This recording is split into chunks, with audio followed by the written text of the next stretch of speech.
Let's bring in Democratic strategist James Carville. You know, James, when asked on the debate stage, can a man become a woman or can a man get pregnant, is God bless the answer, or is there a better answer for Democrats? I'm not worried about getting pregnant. I have no idea why this is the #1 issue in America, and we're swimming in $40 trillion in debt, or we're getting ready to invade Greenland or Venezuela. But no, I don't think men can get pregnant.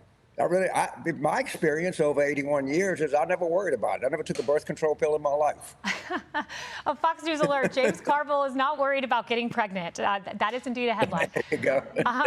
James, I also wanted to ask you, there have been some Democrats, a really interesting conversation this week. Elizabeth Warren spoke to President Trump. You know, I know we have differing views on Trump, but Warren and him partnering together on credit card interest rates, and then Schumer's meeting with Trump, and Mamdani and Trump are texting. I just wonder, do you think there's room for Democrats to work with him, let's say, on credit card interest rates? I'm not going to declare it as not. If you remember, President Trump was very solicitous toward Mayor-elect Mamdani when he came to the White House. I know in certain instances, Governor Whitmer in Michigan has worked with President Trump to achieve some stuff in the Great Lakes. I mean, I don't know, and most people are kind of skeptical that caps on interest rates actually work very well anyway. I'm not a good enough economist to weigh it one way or the other. But maybe there's a possibility. I mean, Trump, he says he wants to lower credit card interest rates. That's easier said than done, but let's see where it goes, and maybe there's a possibility to work together. Okay, so we'll follow that. David Plouffe, I wanted to read you some thoughts that he had this week. Of course, he worked with Obama, you worked with Bill Clinton. He said this, and it's Democrats will lose in 2028 unless they change course now. He said, right now, Democrats have no credible path to sustain control of the Senate and the White House after the adjustments to the Electoral College map that look likely to come with the next census. The Democratic presidential nominee could win all the states won by Kamala Harris, plus the blue wall, and still fall short of 270 electoral votes. An already unforgiving map became more so. This is equally true of the Senate. Do you have as dim of a view as David Plouffe on the path of Democrats? Well, David is a high-tech, big-brain guy who's looking into 2030, what happens in the 2030 census, and that's good. I'm looking at the 2026 elections, and frankly, it's going to be a wipeout. Your viewers need to know that the Democrats are going to pick up at a minimum 25 seats, maybe as high as 45. Wow. In all likelihood, the Democrats will carry the Senate. So, and I think we're shaping up very well for the 2028 election, but I don't know, 2030 is, I'm 81, that might be on the other side of my horizon, to be frank with you. Yeah, so 25 to 45 seats, that's a bold prediction, and you are crushing my prediction on the 5, which was that Jessica Tarlov would have an unhappy night and Republicans would overperform, which I still believe. The trend lines are very good, James. When you look at inflation coming down, when you look at GDP, you think an economic revival that I think will come cannot demolish the trend you're seeing? Well, I guess anything is possible. Why is Trump trying to call the election off?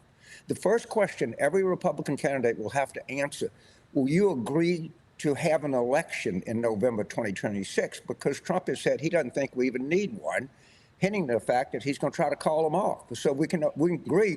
We might disagree on who's going to win, but I think you and I can agree we got to have the election, right?